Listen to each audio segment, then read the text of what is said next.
Yeah, wow, very good. Hello, everyone. So I think I'm the only one today speaking in English. I hope you understand. I'm going to speak slowly and hopefully clearly. So hopefully this helps you. My name is Ragnar Siil, and I'm coming from Europe. And I actually come from a very little country called Estonia. Now, is anyone in the room who knows where is Estonia? Anyone? Okay, few of you know. So if you think about the map, and if you know where Santa Claus is living, okay, in Finland, up in the north, then we are very close there. We are neighboring country to Finland, and you might not believe this, but it was actually snowing this morning. So you imagine how happy I am to be here in Thailand today. Yes? We have the most important day of the year in Estonia today. We are celebrating the Midsummer Night. This is the most important holiday. This is the day where the sun doesn't go down, so there is no night. It looks like this in the middle of the night. So I'm missing it, but I think it's for the good cause to be here with you today. I'm going to talk about creativity, the creative entrepreneurship, and creative city. We're going to talk about what you need to do to encourage more businesses in your creative cities, and what is the creative city about, and what it is not about. I didn't understand everything that the previous speaker said, but I saw some words on the slides, and they resonate very well on what I'm going to say.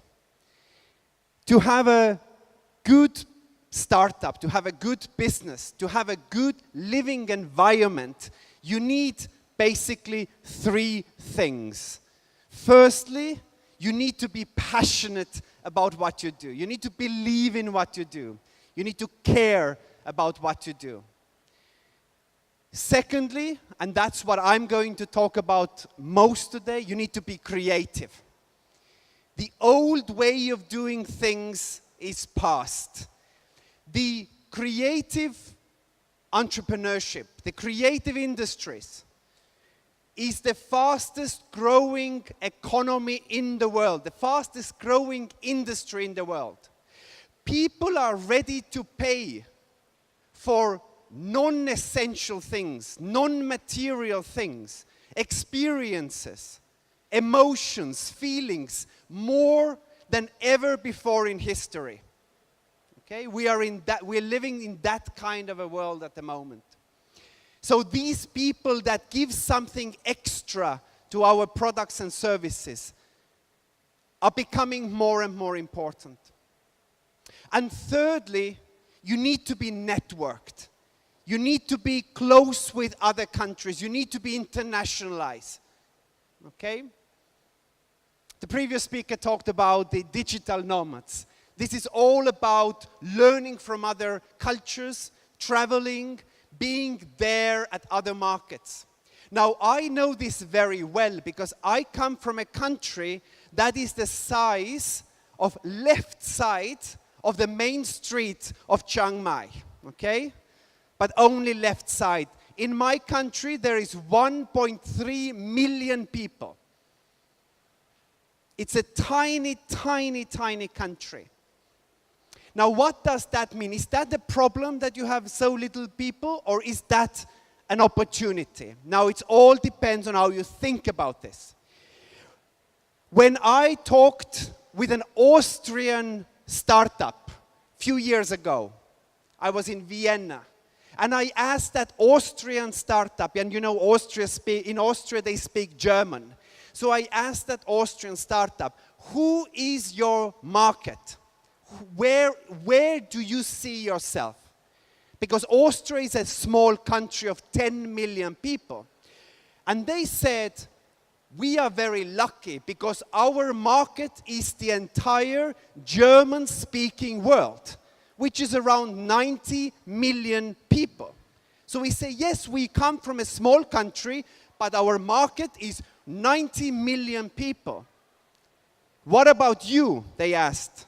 Well, I said it's much easier with Estonia. If you come from a country of 1.3 million people, there's less than a million people in the world that speak Estonian language.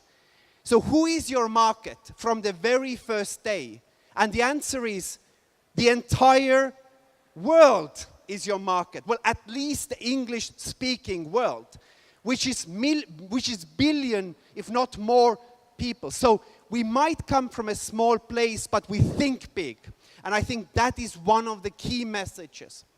You might not know much about Estonia, but I bet most of people in this room have used something that comes from Estonia, that Estonian people came up with.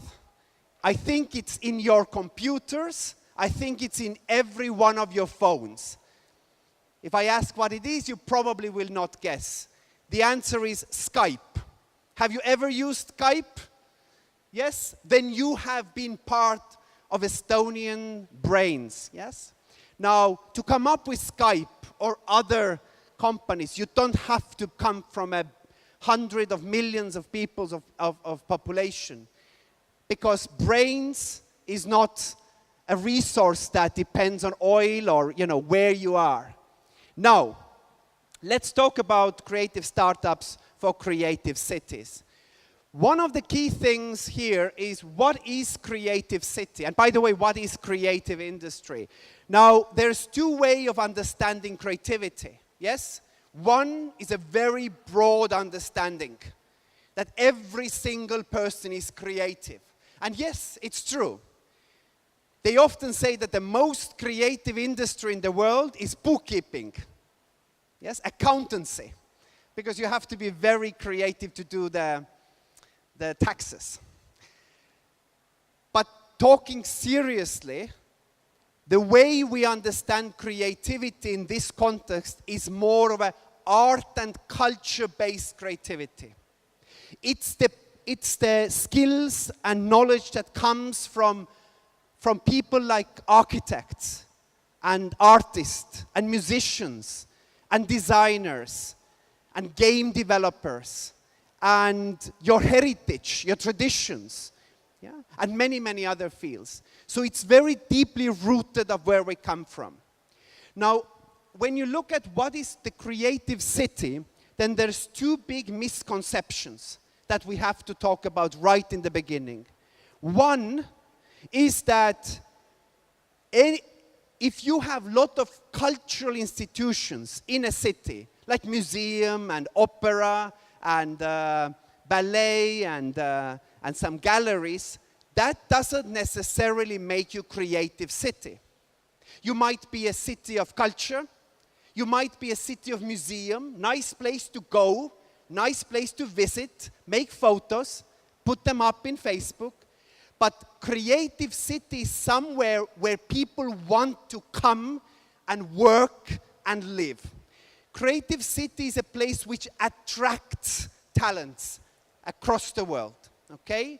So if you think about Chiang Mai and if you ask yourself, is Chiang Mai a creative city or not? Don't look at the list of institutions, but ask yourself, is this the place where creative people want to come or they want to run away because there's a better place to live? Now, if you agree with this, you start suddenly understand how important it is what kind of a city we live in. Because if you think about big investment by a, let's say, US company thinking about where to make a next hundreds of millions of dollars worth of investment, if a company makes a big investment, then it usually sends its top and part of the middle management with that investment. Now, it is very important that these people, these critical people, these top management people, would be in a place where they want to be. So not as a punishment, but a city which is lively. City where there's something to do.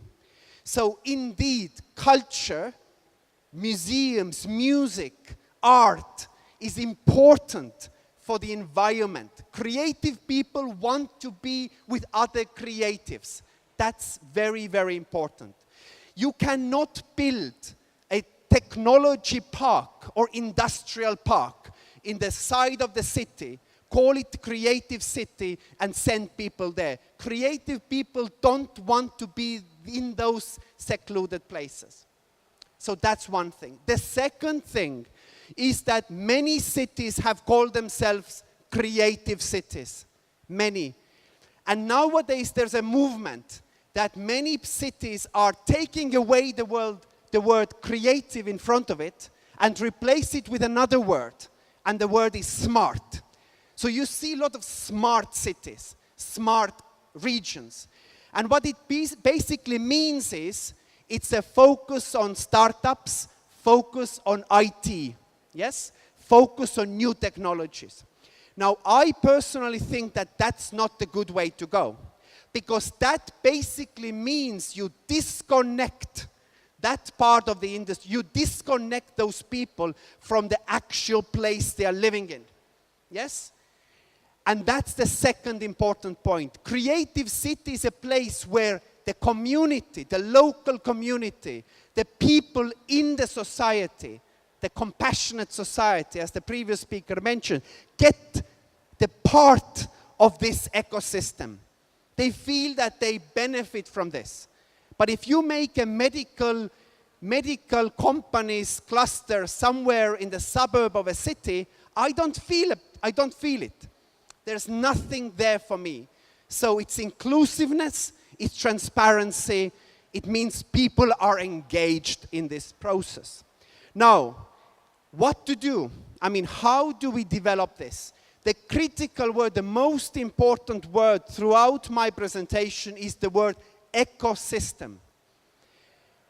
There's often, I have worked in more than 30 countries in my life. And often when I go to different cities or countries, people ask me one question. They ask me, so we want to do this one big project. Please tell us, what is the best project we can do to develop creative city or smart city? Now, if you agree that it is about this society, it's about ecosystem, the answer is simple. To develop creative startups in creative city, you don't have one big thing. You have lots of small things you need to take care of. So if you think that there's one big project, one big house, one big center that you go and open before the elections and there's a fanfares, and then actually you have taken care of only one little piece of the entire puzzle, and you haven't developed the system.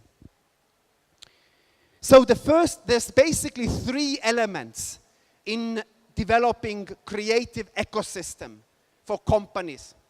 The first one, you have to understand the preconditions, okay? So what do I mean by precondition? Firstly, you have to have awareness from the people, from different parts. The creatives need to understand that they have potential. The policymakers, the governments need to understand. The other investors need to understand. So we need to bring people together. We need to have an understanding and overview of what is it that we are strong. It's called mapping. We understand what is our strong points, and what are the weaker points. If every single place develops the same thing, this is not, it's called smart specialization. You look at what's your strength in your city. And also, it's very, very important, it's written strategic alliance. Now, what does it mean? It means that if you develop creative industries, you cannot develop it only by business people, or only by culture people, or only by scientific people. You have to bring all these parts together. That is an absolute precondition. In the government, it means that you have the cross-departmental commission. I started to work in the Estonian government 13 years ago. I know some of you think that I was still in the kindergarten 13 years ago. It's just that our climate is so cold, it's like living in a refrigerator, you know, and in refrigerator everything is more fresh. So I look fresh. When I was the deputy minister of the state secretary for the arts, we put together a government committee of the Minister of Culture, Ministry of Economy, and Ministry of Education. And we took all decisions, three of us, because we understood how these three parts help each other. The second thing, you need to look at what can you do to support the creative startups, the creative businesses. Again, the key word here is that you need to have an ecosystem of support for creative startups. Often when you come to a place, they tell you that we have, as I said, one part of this covered. So for example, they say, oh, we have a center, we have an incubator or an accelerator, and we are very proud of this, okay? So I'm asking them, very good, do you have training programs? Do you have mentorship? Do you have a physical infrastructure for creatives, clusters for those that don't want to be in the incubator? Do you somehow support the access to finance for those companies? Do you support the clustering and networking? And how do you support the exporting of the services and products of those companies? And the answer is no, we don't have this, we don't have that, we don't have that, but we do have a building, we do have an incubator. That is not an ecosystem, okay? Another very important thing is to understand that different startups are on a different level of their development. As we talked before, they might be ideation stage, they might be in scaling stage, and different companies need different type of help. Some only need encouragement. Some need partners. Some need money. So you need to have something for everybody, not just one big thing. It's like a diagnosis, if you're a doctor and you come to a city and you look at what's the health of creative ecosystem in Chiang Mai or in any other city, you kind of look at this and you answer yourself, how good are we here? How good are we here? How good are we here? The more comprehensive the picture is, the better it is for the system. And then the third important thing, and that is that when we talk about creative businesses and creative startups, we don't only talk about businesses that operate within those sectors. So we don't only talk about design companies, architectural companies, game developers, etc. We talk about what these people can do for the other industries.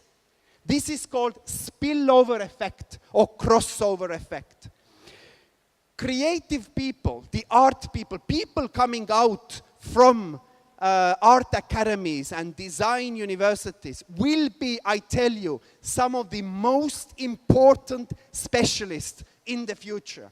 And not so much because of what they do, but because how they think. When you talked about disruption and pivoting and finding new ways, then this is everyday reality for artists. Art is about disruption. Art is about new way of art is innovation. If you're not innovative as an artist, you're copying. And that's not an artist. So we need those people not because of the skill to paint, but because of the skill to think. And the ways that they can help are endless. They can be helpful in medicine. They can be helpful in the way we are teaching our children. It is very important for tourism. It's important for environmental sustainability, etc., etc. Okay? Let me bring you an example, something that inspires me personally. You know what is asthma? Do you know what is asthma? You know when people cannot breathe. Yes, when people cannot breathe. And this is an illness that in Europe and in Northern America, in the developed world, more and more people suffer from asthma, okay? And you need this inhaler, you know this, you need to take this medicine from, okay? You know this. Now, they made a research in United Kingdom, and they found out that the number of children that end up in a hospital because of the attack, of the breathing attack, of asthma attack, is growing very quickly. But they also found out something interesting. They found out that 75% of those children that ended up in a hospital could have been prevented if only these children could know how to take the medicine correctly. Okay? How do I inhale correctly? Now, what do? Usually you take engineers, medical professionals, and you make innovation to that inhaler. Yeah? Inhalator. They did it. It didn't work. Some people said, let's put more drug in it. Let's put stronger medicine in that bottle. Now, that's a problem, because if I take it correctly, I get an overdose. What do? Do we do a campaign, a poster, how to inhale correctly? Do we do a YouTube video, how do I inhale correct? Well, it's basically like teaching you how to swim in a YouTube video. That doesn't work. So what do? So there is this example, a project where they brought, in addition to engineers and medical professionals, they brought children, they brought parents, they brought designers, they brought game developers, and they gave that task, said, can you come up with something completely new? Because the old way of doing doesn't work. And they came up with something that is called T-Haler, like T-shirt, T-Haler. Now, this is an inhaler that is actually a practice tool. It is only at your doctor's office. It is connected with Bluetooth, with a computer, and in the computer there's a game. There's a golf game, There's a ball and there's a hole. And a child needs to try that inhaler as long as the ball goes into the hole. Okay? So if he takes too little, the ball stops halfway. If he takes too much, then it goes left and right. So he needs to practice so many times that the ball goes to hole every time. Are children good in following instructions? No. Nowhere children can follow instructions. But are children amazing in playing games? Yes. So that is an example how working with designers and game developers actually can help you solving some of the problems of medicine. My time is up. I wanted to just quickly tell you about how we network creative companies around the world. So there is a global creative business cup, and Thailand is part of this. This is a place where you have creative companies from all over the world coming together to pitch to investors, to select the best, but also to network, to learn. Last time it takes place, the global final takes place in Copenhagen. You have a lot of prizes, you have more than 5,000 startups, you have lots of guests, you have pitching, you have 60 countries. It's very, very international. But to do that, you need to speak English. Another critical point. How can you be international if you don't speak English? Okay, that's another point. Now, the very last point I make is that in addition to simply pitching, we in the Creative Business Cup work also with creative business solutions, like the inhaler that I mentioned. So you actually work with other companies, traditional companies, and you see how can creative startups help to solve some of the critical problems they have. This is not new. This is what you discussed as well. It's ideation, it's matching, it's co-creation solutions, and it's actually getting to the market. You take one step after another. So the way I want to speak is this is one of my favorite examples, and I will finish with this. The last story. Again, medicine, because I'm so passionate about how creativity can work with medicine, but not only. The 2012 winner of Creative Business Cup is a little company from Croatia. Croatia is next to Italy, if you know. It's a small company called Daddy the Guardian. Daddy the Guardian. Like a teddy bear. So what do? They do teddy bears. You know what a teddy bear is? Yes, fluffy little thing. Who owns the teddy bear? Show me. Who has ever had a teddy bear? Anyone? Fluffy little animal. You have, yes? Very good. Now, if you have children, you know how difficult it is to monitor the health of your child all the time. So what that company did was they mixed design, game, making toys with medical needs. And they came up with a little teddy bear, simple teddy bear, which is full of sensors and chips. And when your child is sleeping with that teddy bear, you know, holding very, very tightly when they sleep, it actually monitors the movement, the sleeping patterns, and the temperature. And sends the signal to your mobile phone. So when you wake up in the morning as a parent, it already tells you if your child is sick or not. Okay? So again, if you only let medical people coming up with medical solutions and tools, you often come up with very ugly things. Okay? It needs creativity. It needs culture, it needs traditions, it needs different type of thinking to come up with something that has not only medical value, but that has more value in terms of creativity that can be sold across the globe. Okay? So my time is up. I'm happy to talk to you in the breaks. And, you know, it feels like sauna here. By the way, the word sauna, you know the word sauna? Sauna, that's the only international word that comes from my language. So sauna is an Estonian Finnish word. We speak almost the same language.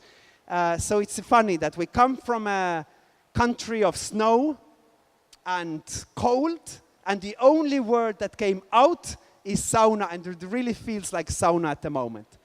Thank you very much.